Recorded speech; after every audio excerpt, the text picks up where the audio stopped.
What I love about doing this podcast is when I see a record on the list and I immediately assume the music is going to be one way, and then you put that album on and they give you a banger like this.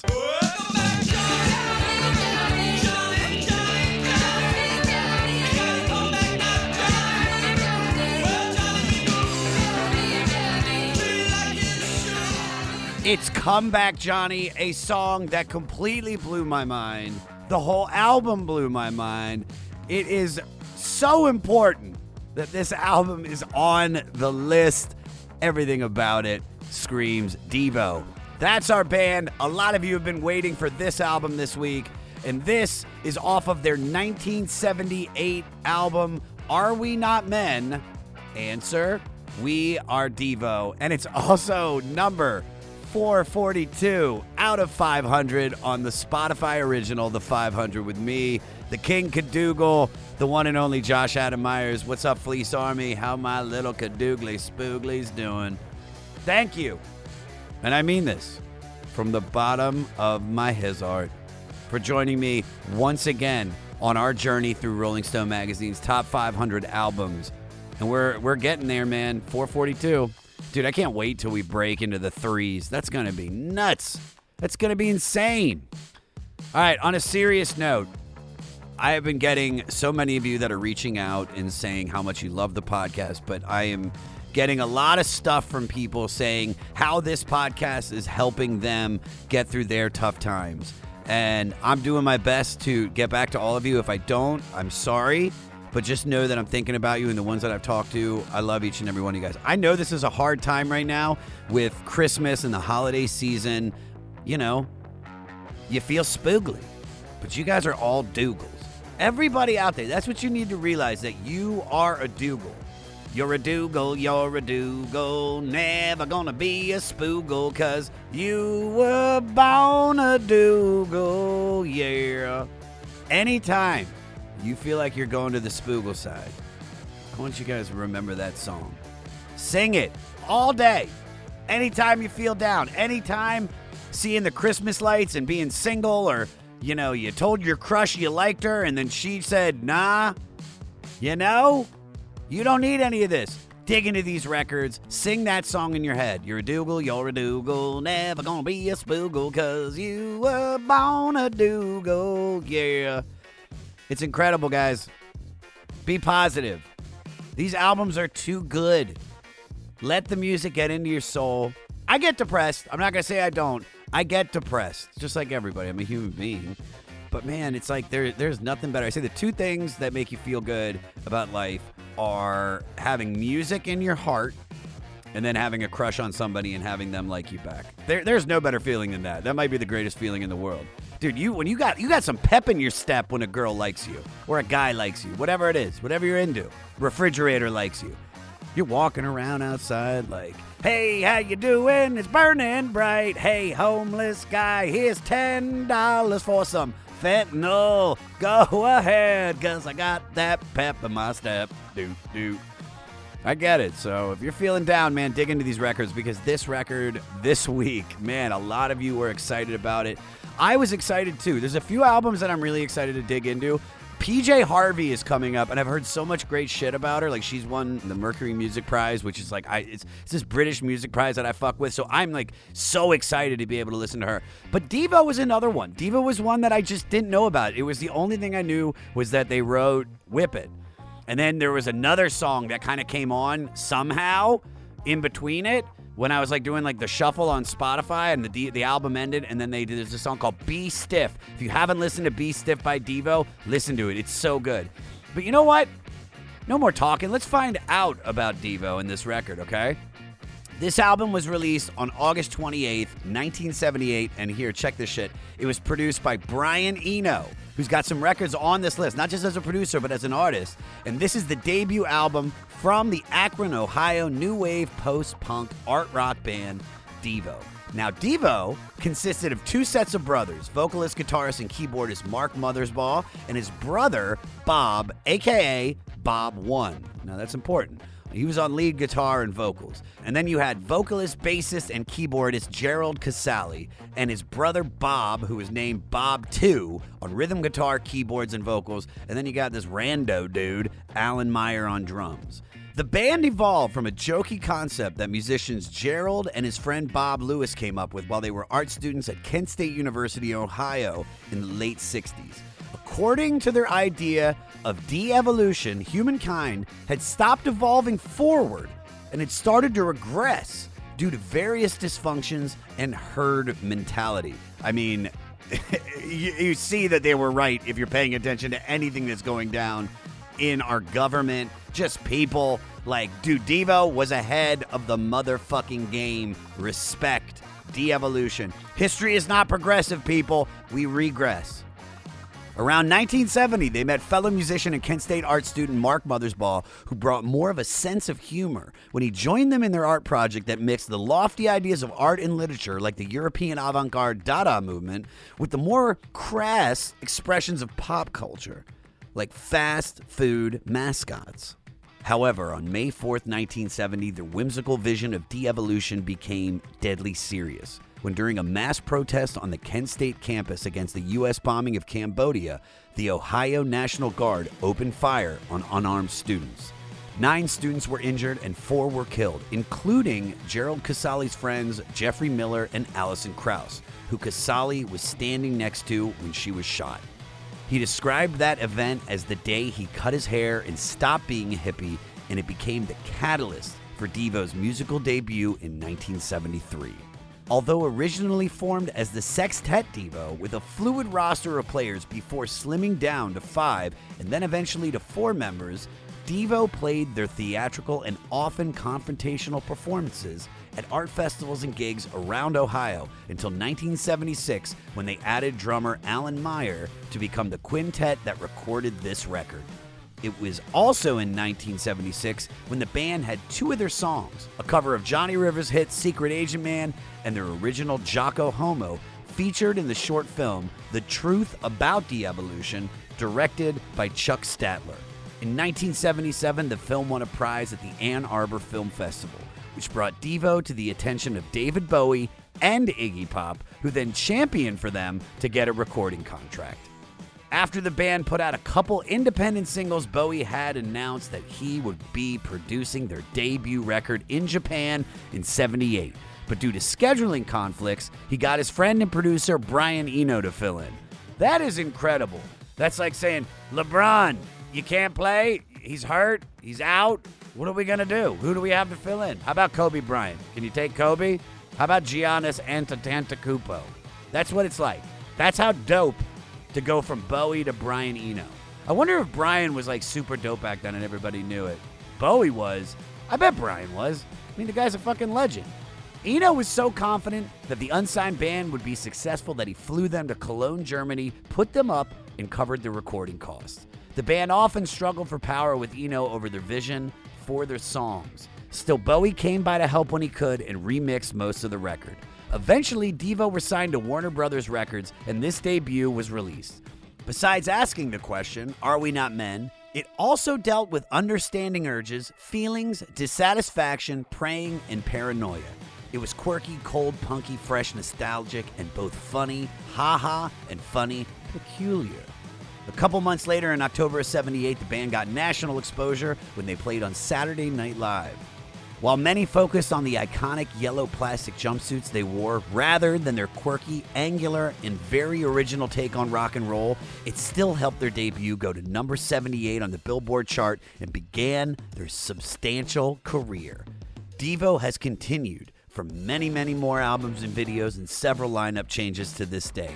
Sadly, former drummer Alan Meyer passed away in 2013, followed by guitarist Bob 2, Casale in 2014. But today, I have a member of Devo, the one and only Josh Freese. Huge shout out before I go any further to my man Joe Sib. Joe Sib did the Husker Du episode. I said I needed a guest. He got me Josh, and I could not be happier. You might know Josh as one of the greatest session drummer multi-instrumentalists in the game. He's played for and still plays for bands like Nine Inch Nails, The Vandals, Sting, Guns N' Roses, but he has been Devo's permanent drummer since 1996. And if you guys want to see something dope, because I have watched this clip so many times, go on YouTube, put in Wish, John Freese, or put in March of the Pigs, and just enjoy. One of the best drummers in the game. When I told Bill Burr Josh was the guest today, Bill was like, perfect guest. That dude is dope. And this episode is dope. All right? Rate, review, and most importantly, subscribe to the 500 and listen free on Spotify or anywhere you get your pods. Follow me at Josh Adam Myers on all social media. Email this podcast at 500podcast@gmail.com. And for all things 500, go to our website, the500podcast.com. Well, guys, nothing left to say, but here we go with number 442 out of 500 with Are We Not Men? We Are Devo by a Devo.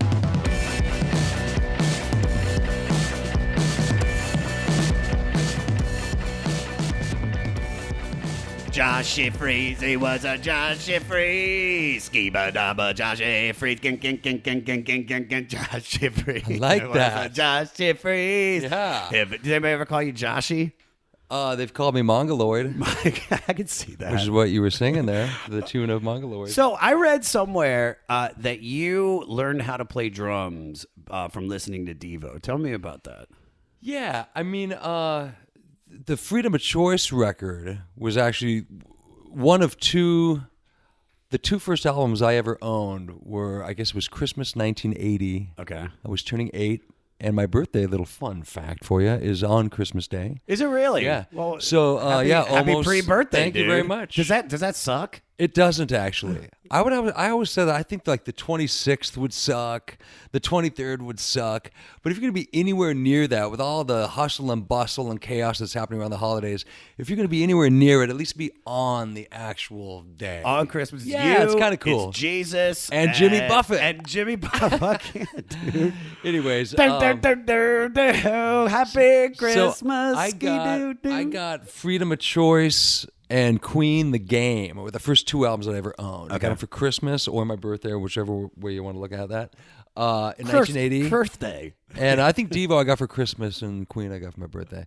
And but I had asked for it because I kind of I didn't have any older brothers or cool older cousins that ever hipped me to any music. So anything that I kind of got into, I got into on my own somehow, being 8 years old, living in Orange County, right?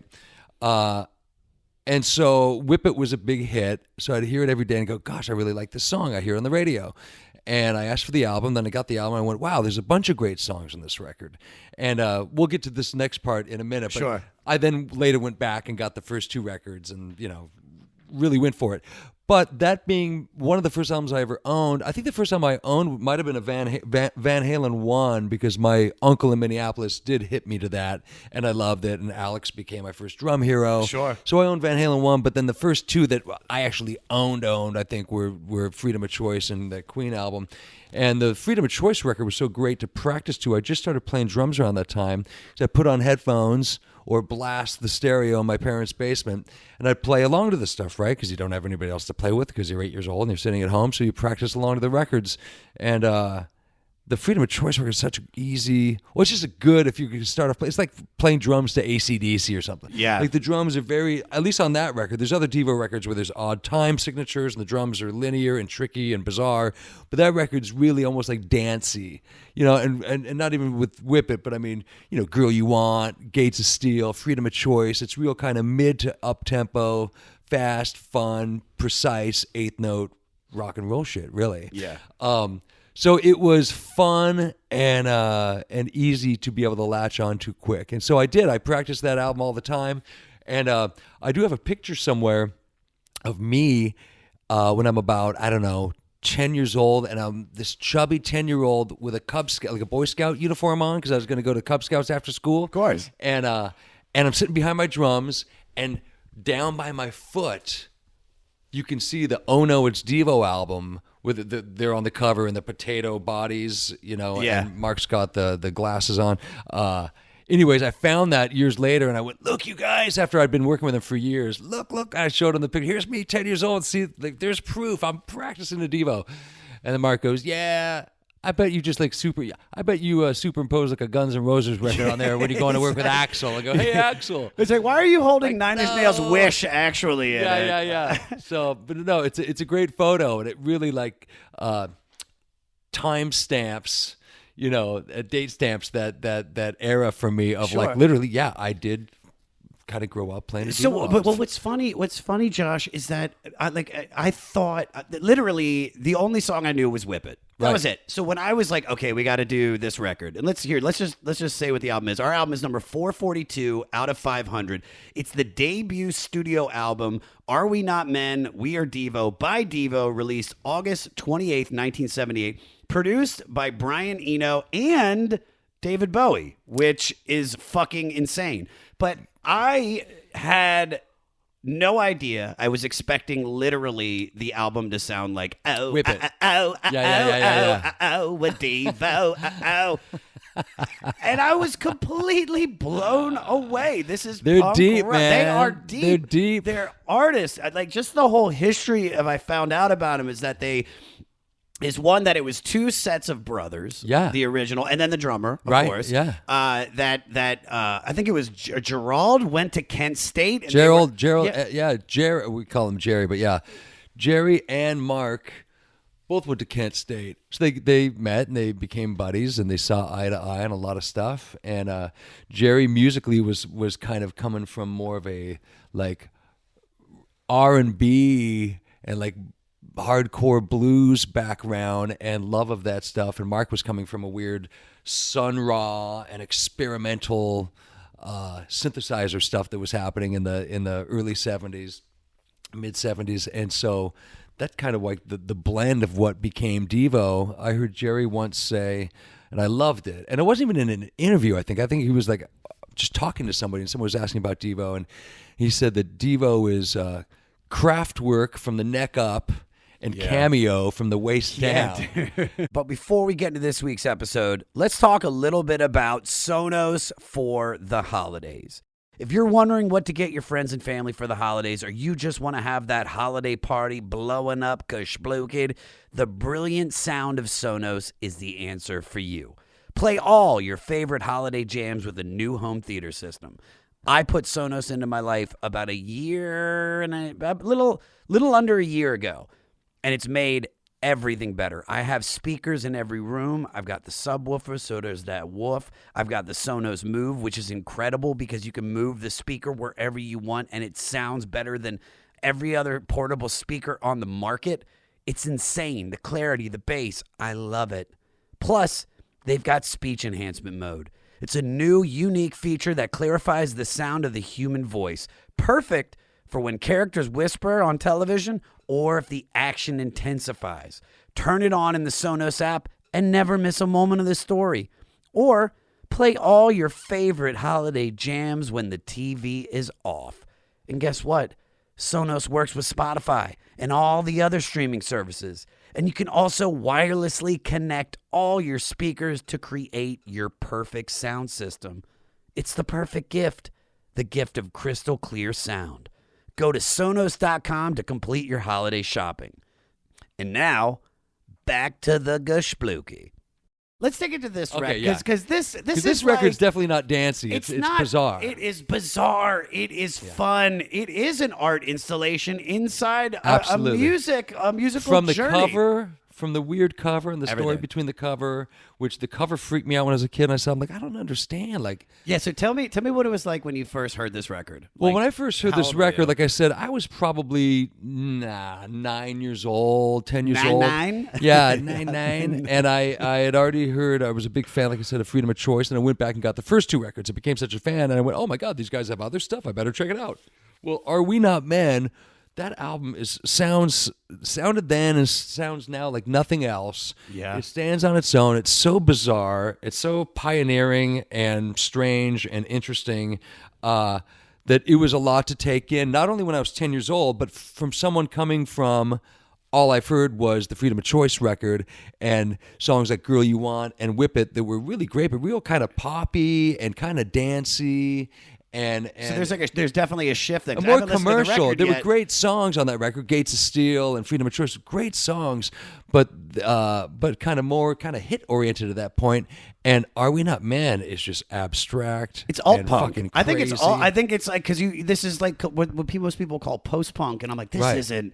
This puts the punk in post punk more than Absolutely. anything. This is just, Everyone will tell you, yeah. even if whether you talk to one of the Talking Heads or David Bowie or any of these people will tell you that even all the stuff that they were up to at that time, Devo came along and freaked everybody out. And that's why Bowie loved him, and that's why Neil Young loved him, that's why Iggy Pop loved him. I mean, early on, they were all kind of sort of, I don't know if fighting is the right word, but they were all kind of trying to take credit for like, I found these guys. Yeah. Neil Young's like, no, I'm going to put them, like he put them in their movie, in his movie Human Highway. Yeah. As before the first album came out. Just, they were this bizarre group of art students turned musicians from Akron, Ohio. And, he saw early on what was special about him, and so he had him. But then Bowie's in New York going, no, these are my guys. Yeah. Here, come with me. Let me introduce you. There's footage of Bowie introducing them at small clubs. I forget if it was in New York or L.A., but there's footage I've seen of Bowie. And so, yeah, of course, all these guys are wanting to kind of take credit for, well, you know, I sniffed it out. Everybody before wants to be on everybody the else. starting line. Everybody You know wants what I to mean? say they were there right Yeah. from the jump. Yeah. Which is cool. I mean, all those people I just mentioned are fucking great. David Bowie say to you, say to people, this is the band. These Yeah. I've discovered them. I mean, Yep. this is one of the greatest musicians in most people's lifetime. Absolutely. And I mean, it's because I think that's what I got from this. Listening to this record, probably much like what you felt when you first heard them and actually heard this record, was that this was so far ahead of its time. This is just it sounds like nothing that I've listened to that is in that genre from that area, whether it be the song structures, because some of these songs sound like they're like four songs put into one. Yeah. There's movements almost. Yeah. And it's just the production of it's crazy. The sound of it. It is so fun. So let me ask you this then, like, how does that feel to one time be a fan of Devo and now be it's in great. Devo? How did that go down? Well, Bob Cazale, rest in peace, Jerry's brother, Bob too, Yeah. who passed away a few years back. When I started playing with the Vandals in around 1990, I guess 89 or 90, about 30 years ago, we were going to make a record, and someone said, "Hey, I just talked to our people at Triple X Records, and they said one of the guys in Devo is like, producing and engineering records." And we can actually afford them. Somehow we were able to afford them at that time. And so we went, oh my God, we were all Devo fans. I was like the uber Devo fan, but everyone in the Vandals loved Devo. And we're like, oh my God, we got to get the guy from Devo. Yeah. Just so we can hang out with him every day and bug him about just become pick his friends with brain. Devo. We It's gotta just hang out like, with that's a Devo, dream. man. It's a dream, He's yeah. going to have to show up every day to the studio and hang out with us all day He and has night. to hang out You know, with us. he's We'll gonna have lo- lunch he's gonna love together. us. We'll know what his diet is. Yeah. And so we met Bob, and we became friends with Bob, and he produced a record for the Vandals called Fear of a Punk Planet. And it's a cool record, and we became friends with Bob, and then Devo was they never quote unquote broke up, but they were kind of slowing down around the time. Mark was starting to do soundtrack work. Jerry was starting to direct videos and commercials, and they were kind of getting sick of each other at that point. They'd had this crazy ride in the 80s, late 70s and through the 80s, and now they're like, okay, we're going to take a minute, and we're not going to announce from the we're not going to shout from the rooftops that we're breaking up. We're going to just slow down. So they kind of slowed down, but I went to see him play a show or two, and Bob would introduce me to the rest of the guys in the band. And then a few years after that, right when they were kind of breaking up, is when alternative music started to break, and there's bands like Jane's Addiction and the Chili Peppers, Nirvana and Weezer, and these bands are all going, we love Devo. Or even if they weren't saying, you had Nirvana covered a Devo song, Soundgarden covered a Devo song, but then even if people weren't telling you that they like Devo, you could hear the influence in Weezer, or you could hear the influence in certain bands, and so they started getting offers to do stuff, and they're like, holy shit, we're getting actually offered really good money to play some gigs. And everyone wanted to be involved. They got some offer to go play at the Sundance Film Festival in January '96, and everyone wanted to be involved except for the drummer. And so Bob said, well, I know this kid that plays in the Vandals, and he knows all of our songs probably better than we do. And so, I went and did it with him, and it worked out. It was great. I remember driving to the studio that day going, don't crash your car. Just don't crash your car. If you don't crash your car in the next 30 minutes, it'll mean you get to go hang out and play drums with fucking Devo. I was so excited.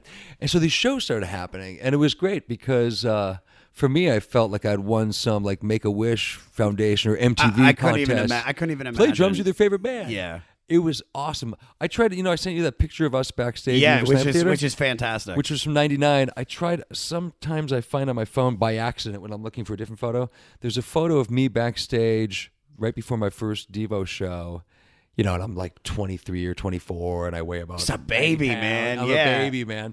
And it's funny because I look cool, but I look at it now and I go, it looks like I was a little too excited to be in Devo. I mean, how could you not? That's so, what like, makes it great. That's what makes it great. There's the cool rock star mythos, but we're still human beings. You're still that 8-year-old kid. Absolutely. Putting that record on. Absolutely. And instead of just drumming to a blank wall, you have the fucking band in front of you looking at you for the time. Like, you ready to do this shit? Yeah. You gonna click us in? And Yeah. I couldn't imagine. No, it was great. And when we were rehearsing, when we first started rehearsing, there was no internet.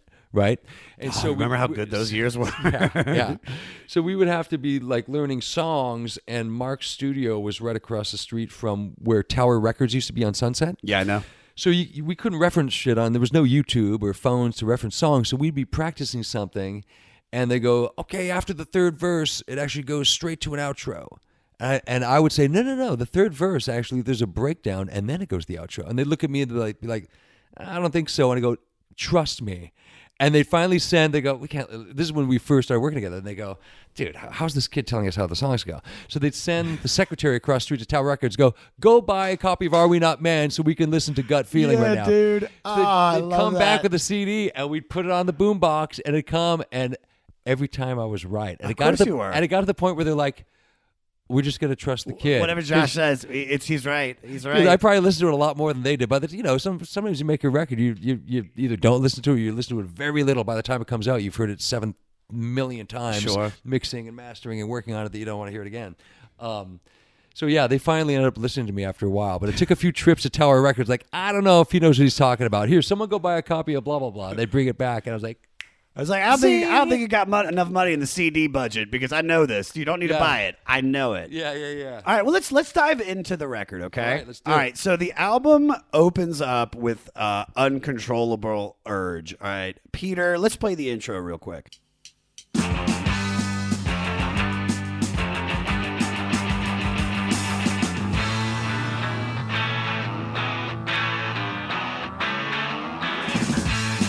I mean, to me, this is a perfect album opener, right? I mean, I had heard this before, but I had no idea it was Devo. Like I said, I thought Devo was going to be very like, oh. But this song is pure punk. It's exciting, yeah, and it's abrasive, and it's catchy, and it's feels like it's going to spin out at any minute. Oh, 100%. So what I thought of it was this, it starts with this like short, punchy intro, and then it raves up into this awesome guitar riff. It almost sounds like a punk version of Led Zeppelin's Misty Mountaintop. It's kind of got that feeling to it. I love everything about this song. I love when you're expecting one thing and you get something completely different. It's a song that a lot of times people will hear it too and go, oh man, I didn't know that was Devo, because a big, one of the catchy kind of moments of the song is the, yeah. But anyways, that track's great. It's been used in films. It's been used. It's one of the songs we play every night. All right, well, let me take this to you. So sure. You've played, been a major go-to live and studio drummer over the last few decades. You've literally toured the world, but you've also, and where we're at right now, I mean, have this beautiful, balanced, admirable home life. I mean, your dogs are a little batshit crazy, but besides that, I mean, the kids are cool, your wife's cool. Are there any urges of yours that are still uncontrollable? Oh boy. There's some dark web shit that I get into. You're on the dark web? you know. Dude, I'm just ordering mescaline. I've got kratom coming. I'm a kratom dealer. I think no, you know what I want to do? I just the more I tour, the more I don't want to tour. I mean, just because I've got 4 kids and I've been touring now. This has been 2019 marks 30 years that I've toured. I've been going on tour since I was 16. And so it's I still love going out and playing, but for long extents of time it's difficult. And what I'd like to do is stay home and make weird records and have someone pay me for it. You know, but it's like I got to keep up my lifestyle and paying for the poodles' dye jobs and the kids' college funds, and those poodles are on a raw diet, people. Yeah. They're not getting kibble. Those okay? poodles don't dye themselves. Those collars don't. Yeah. So yeah, it's like it's tough to be able to kind of like have your cake and eat it too all the time. Do you feel like now that as you're getting older, it's just the urge to go out on the road? It's just you're saying it's just going away, or is it just because this is comfortable? I mean, I'm 40 and I love doing shows. I love going out on the road, but man, do I enjoy my time at home. I enjoy my time at home more now than ever, and also having 4 kids, and a wife, and having toured for 30 years. It's not like I go on tour and go, oh, I was talking about with someone last night. I don't go out of town and go, oh my God, I'm in Europe. This is amazing. Once in a while, there's a flash of that, but I've been going to Europe for almost 30 years now, all the time, and I spent 4 months there this year, and I'm going to spend months next year. And so if I've got a day off in Paris, and people go, dude, are you going to go do this and do that? I'm like my friend Paul Westerberg once said, he goes, I'm on tour, but I'm not a tourist. You want to pick up that name you just dropped? Yeah, let me drop Jesus that. Christ. My hero. Real quick, on a side note, I have to say... You're like, Paul, don't you fucking hate Brussels, too? I hate Belgium. Fuck this place. I just want to be home with my dogs. I think my 2 favorite bands of all time are Devo and The Replacements. So for me, getting to work with Paul, I work with Paul. And it's incredible. When The Replacements did their quote-unquote reunion gigs, I got to play with them. And it's like, that to me is my high mark for my own personal success, because they're my 2 favorite bands. So getting to work with your 2 favorite bands, that's great, So, I can't imagine. It does. That part feels great. All right, well, let's jump into track 2 then, because I feel like you got it. You feel like you answered that. Yeah. All right, so the next song, I had heard this song before, but I heard it from the movie Casino. It is Devo's version of the Rolling Stones' 1965 hit, I Can't Get No Satisfaction. And even though it might sound kind of cold and passionless to a lot of the listeners, I think it actually expresses the tense dissatisfaction of the lyrics. Peter, play the opening about 22 seconds in. Can't get no satisfaction. Can't get me no satisfaction. And I try, and I try, and I try. You don't even think about the Rolling Stones when you listen to this version, dude. It's amazing. And I've, everyone I know loves this version. I love this version. They played it on Saturday Night Live, which was kind of a lot of America's first... Actually, yeah. So in October of 1978, 1 week after the Rolling Stones were the musical guests on SNL, Devo debuted and played this, which really showcased, I think, the new distinction and direction of modern music. Talk to anybody that saw them in 78 on SNL when it originally aired. It freaked people the fuck out. But you literally grew up in the music business, and you've been the up-and-coming talented kid who played with all the older established artists, as well as like the knowing veterans who plays with younger up-and-coming artists. Right. When did you first feel like you were in your musical prime? Oh boy. I mean, there were times when I'd be driving around Los Angeles going from session to session, studio to studio, like doing, 3 sessions a day, having one drum set up at Capitol Records and finishing there at, working from 9 a.m. till 1 p.m. and then calling and making sure my drums are set up at the other studio in Santa Monica because I get there for a session from 2 o'clock till 7 at night. Wow. And then a session back in Hollywood at 10 p.m. that would go till 2 or 3 in the morning. And then asking the guy who owns the studio, can I sleep on the couch here?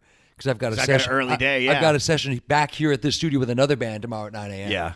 Shit like that, where you're literally sleeping on couches of studios because you're like just not going home because you're working on so many different records. And how old are you at this point when you're working that hard?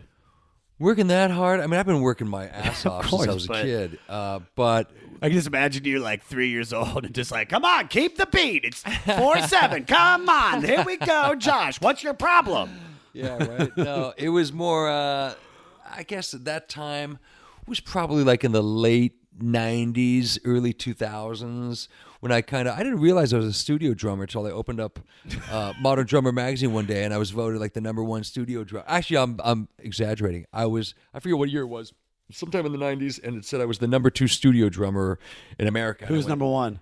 I couldn't remember, Fuck but him. I just remember going, yeah, whoever the hate whoever that the guy. hell it was, I hate that guy too. It's probably a friend of mine, but I remember looking at it and going, am I a studio drummer? And I was like 22 at the time, 23. I'm going, holy shit. And I go, and I wasn't bummed. I thought it was cool. And I go, I thought I was just a drummer that had a lot of friends in LA who have friends in bands that the drummers get drunk and miss the session or can't play to a click track. And then I just end up being the go-to guy. Oh, you got to call Freese because he will show up on time and there will be no drama and he'll play it well. And yes, click track. Yes, can read some music and like, you don't have to sweat it. So I just kind of got that reputation. Like someone asked me yesterday, do you have a manager or an agent? Like someone that's not in the music business. I said, it's all just purely word of mouth and years of the snowball going down the hill and just gradually getting bigger and bigger, you know? All right. After that, it goes into Praying Hands. Great song. Kind of reminds me of a demented surf rock song. It's bizarre. It is Well, it's bizarre. funny you said surf rock because I thought about, Bob Mothersbaugh's guitar playing, a lot of stuff. It's like, I call it like hillbilly alien surf guitar. It's just like, is it country twang or is it surf or is it totally dissonant and fucked up? And like, I guess it's all those things. All I heard I was love. I heard that surf rock vibe. It could almost be Devo trying to start their own dance craze. Because they're taking this shot at the hypocritical religious fundamentalists and the local televangelists. Because the song is basically saying it uses our hands to represent the dichotomy of humans, and of course, it seems to question the relationship between the sacred and the profane sides of our duality. Play a little taste of Praying Hands. Play 137 because it really is good. You got your left hand. You got your right hand. You got your left hand. You got your right hand. As I was driving up here, because I've listened to this album at this point now like 9-10 times at least in the last 2 days to prep for this, besides the 30 times I listened to it before over the last 3 months. It made me drive faster. It made me have fun. I was dancing while I was driving. Almost killed 3 people, but you know what? It would have been worth it because Praying Hands, mwah. It's pretty great. All right, that goes into Space Junk, okay? Now, to me, this is like 2 songs, okay? Peter, play about 38 seconds in.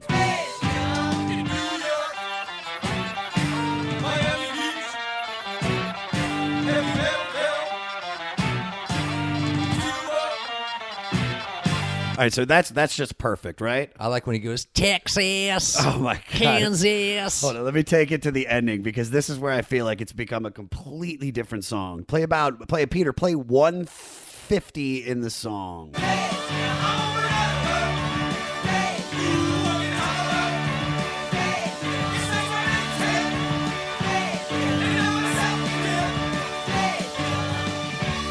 This is about space debris falling to Earth and killing his girlfriend Sally. Yeah. I love it because the song almost sounds like it's going to be some sort of dispassionately polite pop song until it gets to the long bridge. Yeah, and it then goes dark. and then it intensifies, and then it goes dark, and then it talks about all the different places that the space junk has fallen. That's why you said like Texas. Yeah. This is one of the few songs in here that the band didn't overly resist Brian Eno's input either. Like, I really feel like you hear the Brian Eno sound in this song more than most of them. But I want to talk about space real quick because I found out in the 80s you were the percussionist in Polo, a teen band that not only won Junior Star Search, but also had a regular gig right near Space Mountain at Disneyland. What's the craziest shit you ever saw happen at the happiest place on Earth? Oh boy, craziest shit I ever saw happen. Oh man, because I've got a weird, lifelong history with Disneyland. Take me there. And I was basically born at Disney World in Florida. My parents grew up in Minneapolis. My dad got the job in the early 70s conducting the band when they opened Disney World in Orlando. So I was born down there. Thank God my dad got transferred from Disney World to Disneyland in Anaheim here in Southern California. Way better, dude. When I was about a year Florida old. can suck it, dude. I stood a chance. Just the way that it hangs off our country, I hate it, dude. I hate that. I hate that state. If you're in Florida listening to my podcast, turn it. Actually, no. man. Keep listening. You know what? Keep buying the merch. Over the years, I've grown to like Florida a lot more than I used to. But I will say that so I grew up going to Disneyland. Every weekend I was at Disneyland watching my dad conduct the band. Then by the time I was about 10 or 11, he started hiring all the live music out there, which he did for 35 years or something. And he hired this band that were Junior Star Search champions in 84 or 85, and they were all teenagers. Yeah. And I met them and became friends with them, and I was hanging out watching them play every weekend. And after a few months, they're like, you know what, why don't you just join our band? We'll have 2 drummers, because we had become tight friends, and they become like my new best buddies. And I started playing with them, and I played all electronic. I had all these cool electronic drums at the time, and so we had an acoustic drummer and an electric drummer. Nice. And we played on Tomorrowland, the little stage that pops up on the ground. But I can say literally my professional career started then, because when I was 12 in 85, I started getting paid every weekend playing drums, and I started paying taxes every year. What were you buying with your 12-year-old money? You know what the first thing I bought with any money that I made, my parents of course made me put some away, and it wasn't like I was. Let me guess. Can I guess? Dude, if you Weed. guess, no. Okay, I don't know. If you guess, I'll give you $100,000 right now. Tennis racket. Okay, I'm gonna say it before you guess on accident. Am I getting close? I bought a waterbed. Did you really? Oh my god, dude! That's like the sexiest thing a 12-year-old could own. 6 months later, I'm like, why do I got this stupid waterbed? Were you hanging out with James Caan at the Playboy Mansion? What the fuck is wrong with you, dude? I'm gonna get a waterbed. Hey, we're having a sleepover. Bring your swimsuit. It's got a hole in it. Just let you know. What the fuck, dude? I brought some drum gear and a 4-track and bullshit. But that like waterbed. I I wanted one too when I was 12. I'm not going to lie. My cousin Alan had a waterbed, but Alan was a piece of shit. So Yeah. he was a womanizer. And I mean, Yeah. Yeah, like Larry from I'm laughing so hard. Three's at that, Company should have a waterbed, right? It's pretty funny. It's pretty silly. Dude. Oh, that's great. All right, now my favorite song Pretty great on song. the record. This track takes a while to build into the singing, but it's probably the catchiest song on this record. Lyrically, though, today, little un-PC. Just going to say that, but man, do I fucking love it. Peter, play the chorus, okay?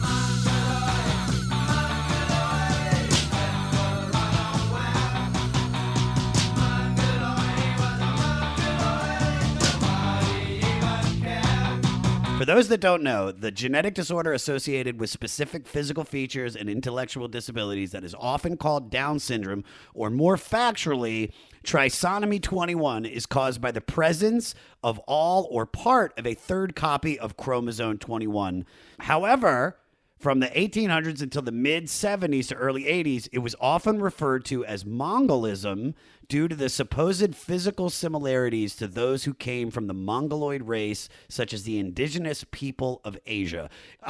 Clearly, music is in your genes because you come from such a musical family.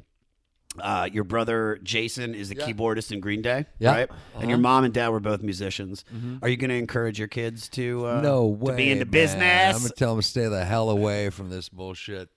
No, none of my kids play music, and I'm honestly completely fine with it. And one of them, I mean, they're still pretty young. My oldest is a great artist. He's 18 and he's going to school for art. But the 3 younger ones that are 13, almost 11, and 9. There's been a little bit of piano lessons, against their will, and one of them wanted to play ukulele for a month, but it's like, I always joke around with friends that go, are any of them playing drums yet? And I go, thank God, no.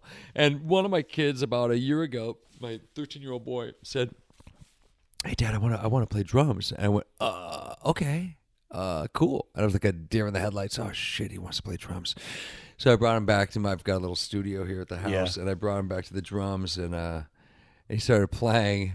And when I came back in, the big joke was my wife goes, "Okay, how was he? Was there any natural ability? Does he got the feel? Does he have the feel? And I said, thank God, no. Fuck yeah, dude. Fuck yeah. If he was great, I was going to be like, oh, shit, here we go.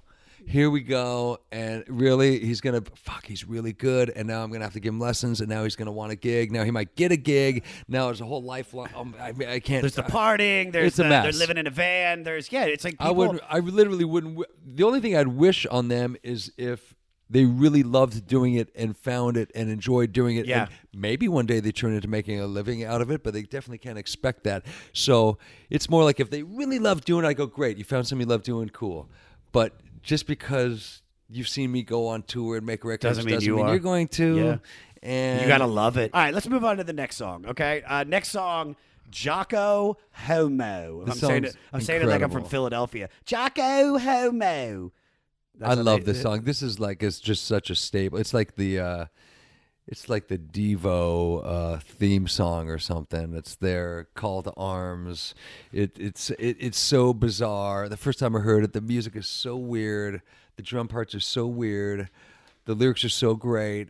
It sounds like nothing you've ever heard before. Well, I yeah, honestly have to say. So it's played in this like jerky 7/8 time signature, uh-huh. Which along with the primitive synthesizer sounds makes it sound even more futuristic. You know what I mean? And just the choice of notes, and it's just bizarre. And the first time I heard it, I'm like, "Is this even a real? This isn't even a real song." Oh, it's a real song, dude. It's the And best. And once again, it sounds like 3 different songs. So all right, we got a couple parts we're gonna listen to. Peter, play 119. Oh, we are kids. We are Devo. Oh, we are better.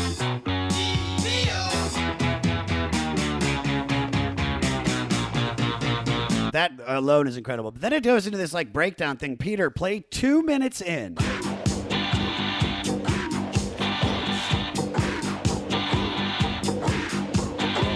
All right, Peter, one last thing, because this is where it all comes together. Go to 2:18.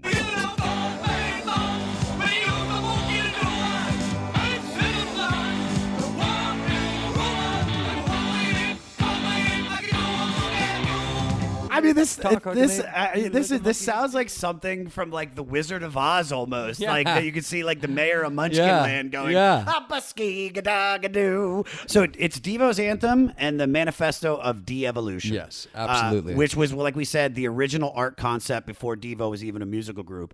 And in 1970, Mark introduced Jerry to an old creationist pamphlet from 1924 called Jocko Homo Heavenbound by B.H. Shattuck, a fundamentalist minister who felt that the study of evolution would lead the Jocko Homo or monkey man to a long list of deadly sins. And then the album title and hooky phrase, Are We Not Men, was taken from H.G. Wells' 1896 science fiction novel, The Island of Dr. Moreau, Yeah. about a mad scientist who surgically force evolves several species, and then they made it into a real shitty movie with Marlon Brando and Val Kilmer. Big ups to Val Kilmer because I've met him and he's cool.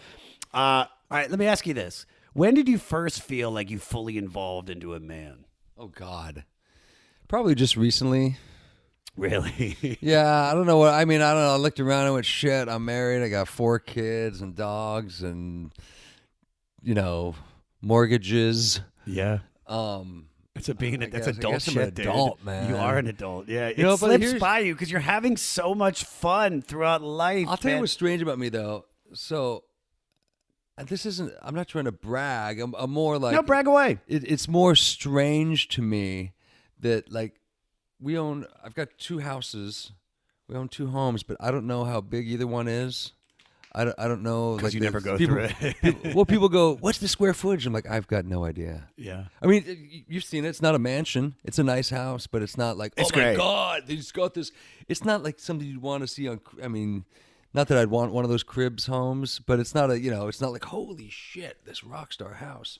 But we got this place. We've got a place in Palm Springs that we go to all the time, and we rent out sometimes to people and stuff like VRBO crap. But it's funny to me that I go, wow, I got 2 homes, but I only own 1 pair of jeans. Yes. You know what I mean? I don't have a watch. You're a rock star, dude. You know what I you're mean? a rock. There's But weird that's shit the, like dude, that. When you go on tour, I let me own ask you 1 this. pair of jeans When but 2 houses. What do you Like, bring? the fuck? What do you bring in when you go on tour?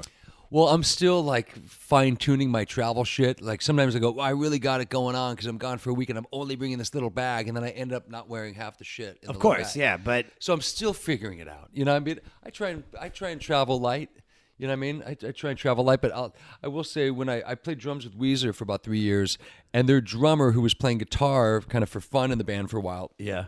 my good buddy Pat Wilson, first day we went on tour, we met at LAX, and he shows up and all he has is like a Whole Foods bag. He had a backpack and like a Whole Foods, like a paper bag that you would get if you were buying like And that was his luggage. like 6 limes and a soda pop or something, right, in this bag. I'm like, the fuck is that? He had some clothes piled. He goes, that's all I'm bringing. I go, oh, did you put stuff like in the wardrobe case? Is it Yeah. being flown with the equipment? He goes, no, this is all I'm bringing. I'll buy some clothes like when we get to Chicago. We can go to whatever the fuck, the mall or H&M. Weezer's got money. He's got I'm like, Weezer dude, money. this He's is got, how you're He's got traveling? Say It Ain't So money, bro. I The know. Blue Album was Yeah. pretty fucking big. Yeah, like, yeah. I always have this belief about musicians, and it's musicians in particular, not actors, but that their maturity level is stuck at the age that they made it.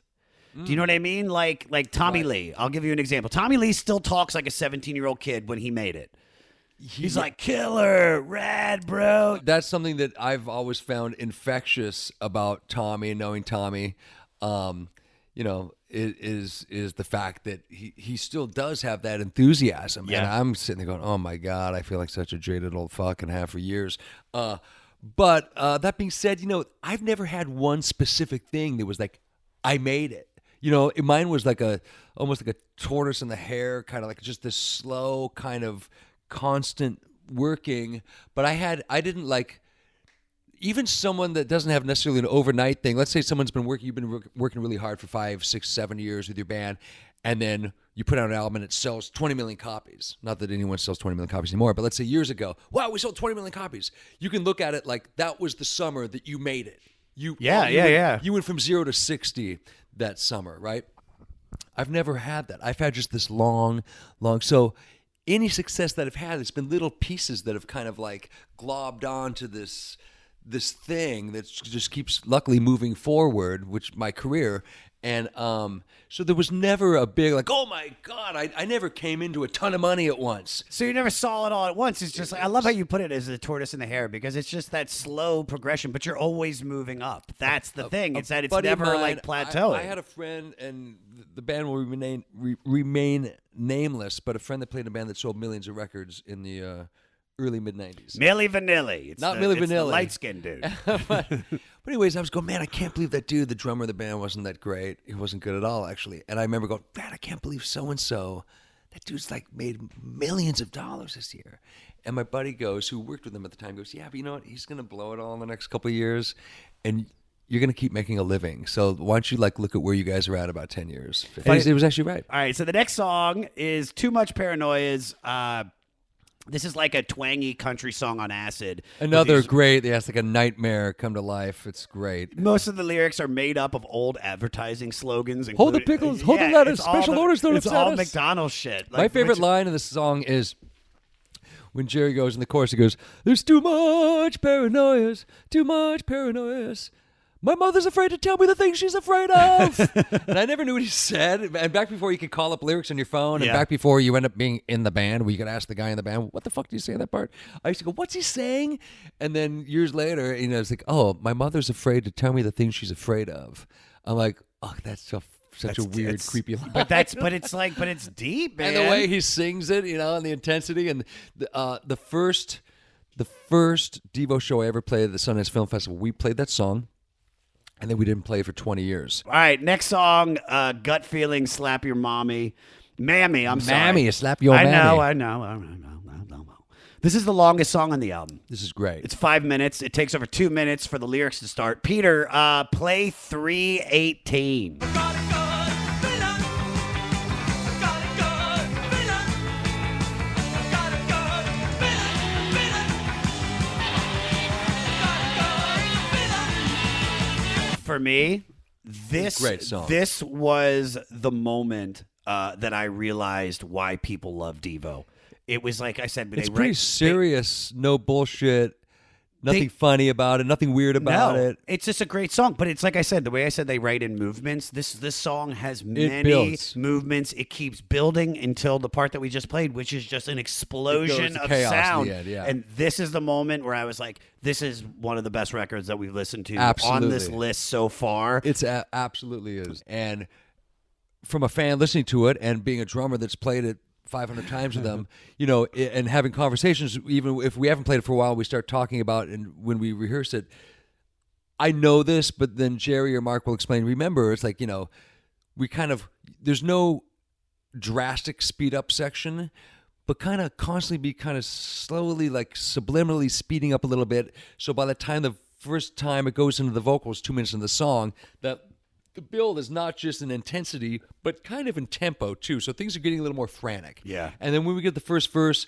stay there. We're on a plateau. We stay at that tempo.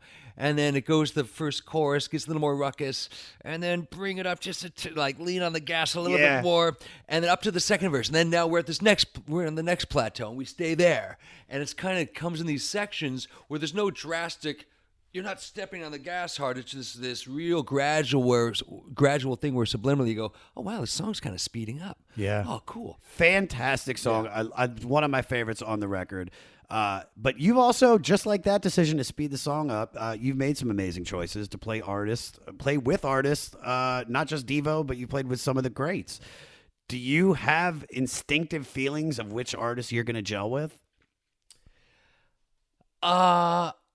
Yeah, I'd have to say, for me to spend a lot of time with an artist, meaning more than 2 afternoons in the studio with them, it's usually someone that I've got either some sort of connection with or have met before or know, like, I'm not jumping around band to band live or traveling with as often as I am in the studio. But the studio doesn't matter because let's say I show up to do a session with artist X.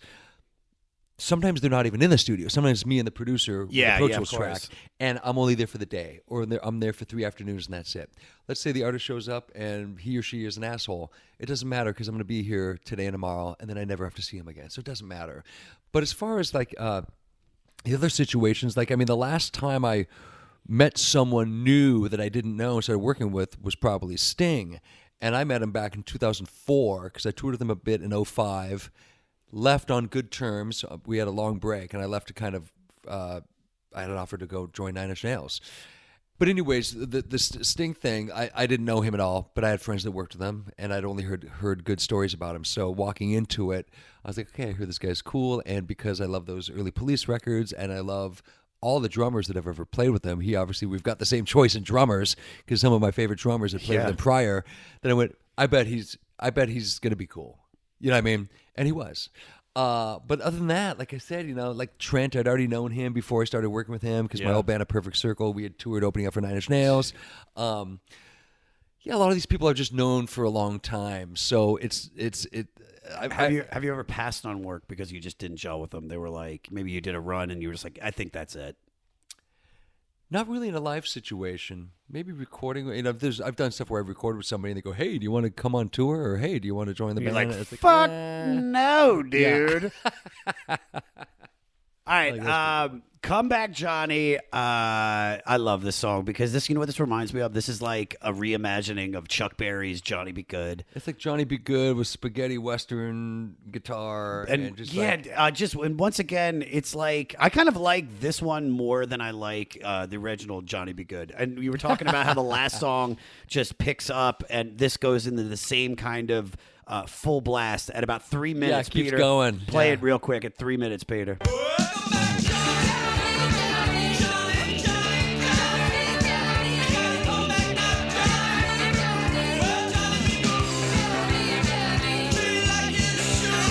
I love this song. It's so poppy. It's so upbeat. But supposedly, it's about the JFK assassination. So, I mean, that's they're doing a song about how America's sunny optimism is now changed to this path of cynicism in this upbeat, like gang gang gang gang gang. I mean, with that whistly keyboard part, great, like the dude. theremin or something. All right, next song, Sloppy.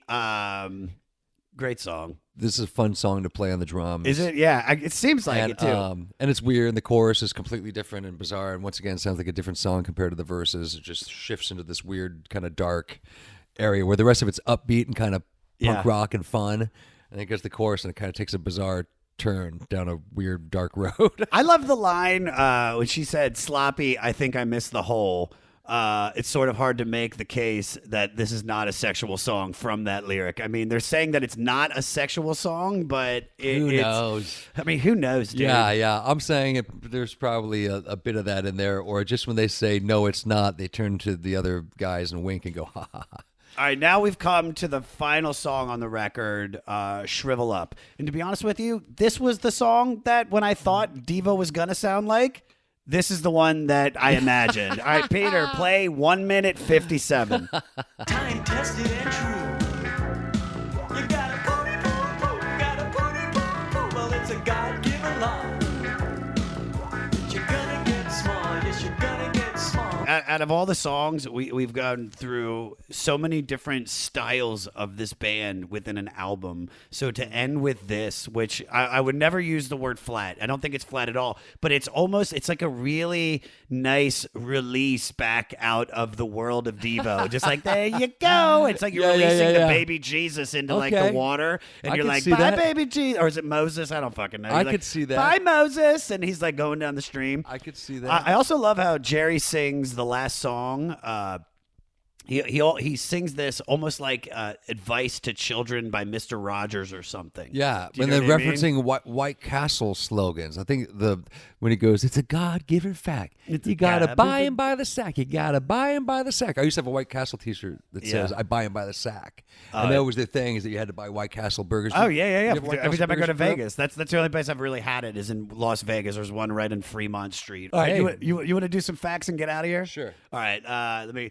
It's good. Here are the facts, and then here are the facts. It's here are the facts. Let's do it. In 1978, Devo was tricked into signing a really bad publishing deal that gave the company they signed with equal say and the lion's share of their money for the use of their songs for commercials, TVs, and movies. What's the worst deal you ever made?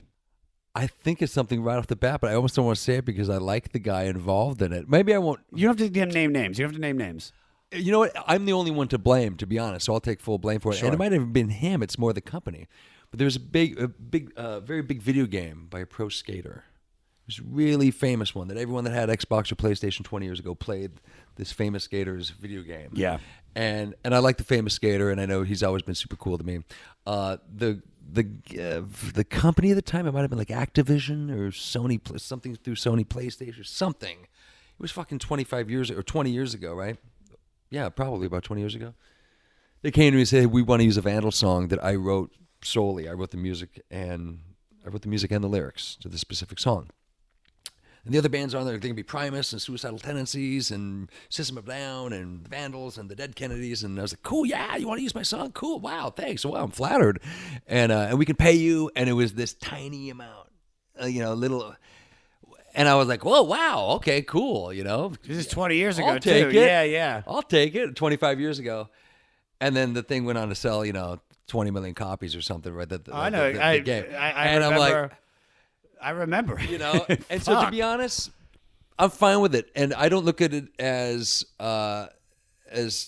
Tony dicking me over, Yeah. because I like Tony. And I saw him the other day. The Vandals played this thing in San Diego that he had something to do. He curated this specific stage at this festival in San Diego. We played the Tony Hawk stage.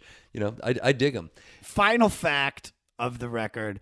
The cover of the album was originally based on an image of golfer Juan Chichi Rodriguez, but was altered to include elements of preceding presidents Kennedy, Johnson, JFK. Nixon, Ford, after a Warner Brothers Records VP who was a golf fan thought they were making fun of Chi-Chi. Oh, Chi-Chi.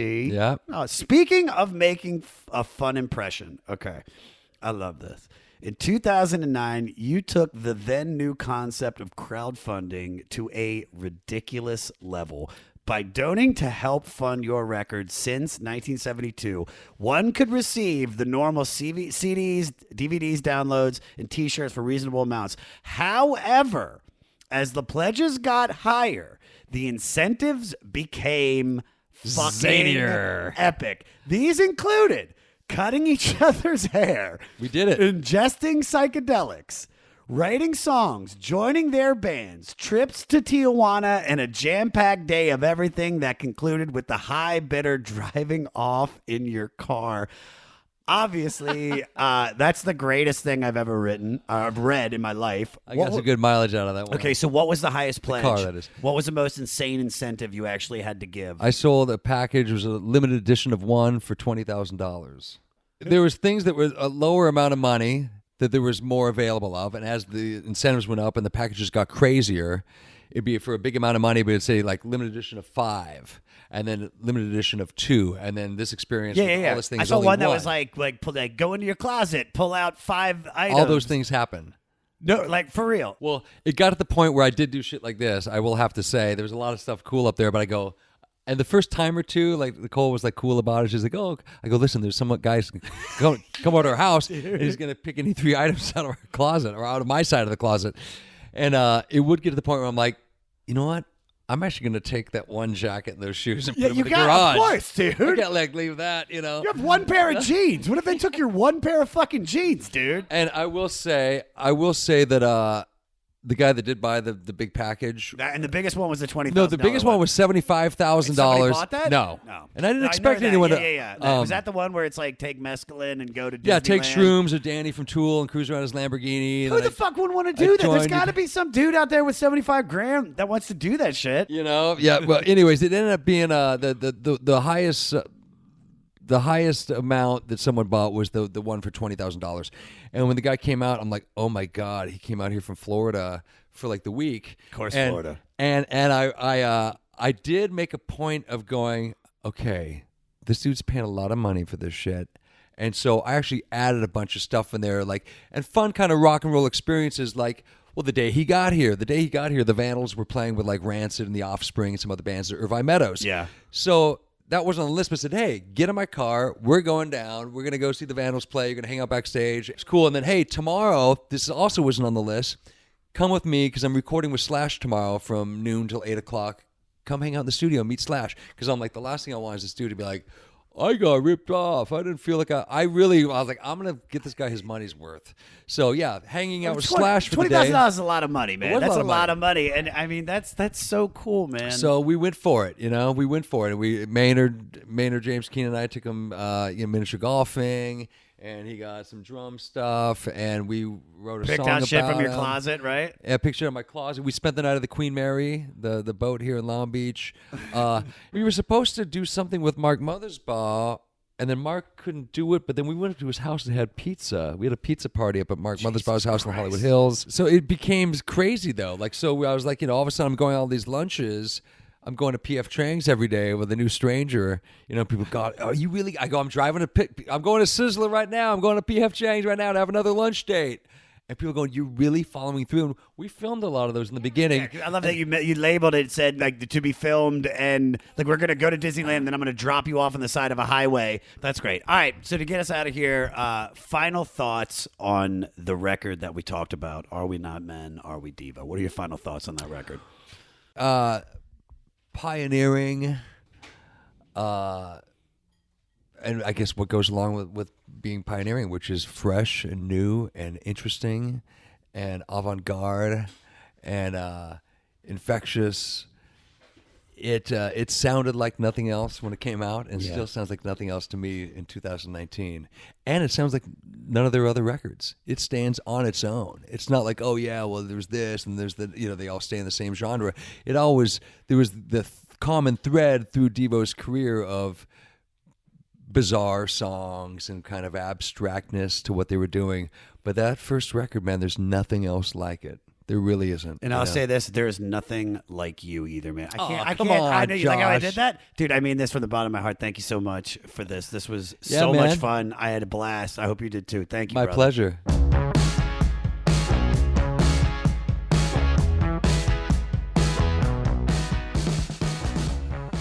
This episode was a doogle. It was a doogle. This ep was not a spoogle, cause this episode was a doogle. Yeah.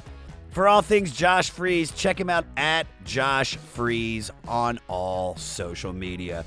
For all things 500, guys, go to our website, the500podcast.com. Email this podcast at 500podcast@gmail.com and follow me. Go ahead. For a Christmas gift, Hanukkah gift. Follow me at Josh Adam Myers on all social media, guys. Don't forget, subscribe on Spotify to the 500. And if you're listening on another platform like the other one that's pretty big, go ahead and rate and review us. I don't care what platform you're on, rate and review this show. Now, we just listened to Devo from 1978. Instead of putting somebody on that was heavily influenced by this, we are going to play my best friend Avery Pearson's song, Christmas Magic. Wherever you are, wherever you're from, Christmas magic is for everyone. Christmas is for everyone.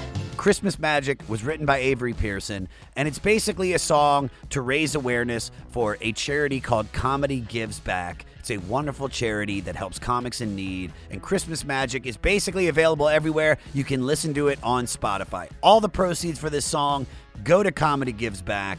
He's got 60 of the country and world's funniest comedians all helping him sing this song. Go out, donate, support, and check out the link to it on our website, the500podcast.com, to see more. But if you're in a band and you were directly influenced by one of these albums or artists and you want your music featured on the 500 website, send your song to 500podcast@gmail.com and make sure you put the album and artist that influenced you in the subject line. Next week is Suicide Week. God, that sounds depressing. Jesus. We're all killing ourselves next week. Nope, it's actually a band called Suicide with their 1977 album called Suicide. And that's coming out on Christmas, guys. So y'all got some homework to do. Listen to it on Spotify. Stay fleecy. Doogly doogly. Spoogly spoogly.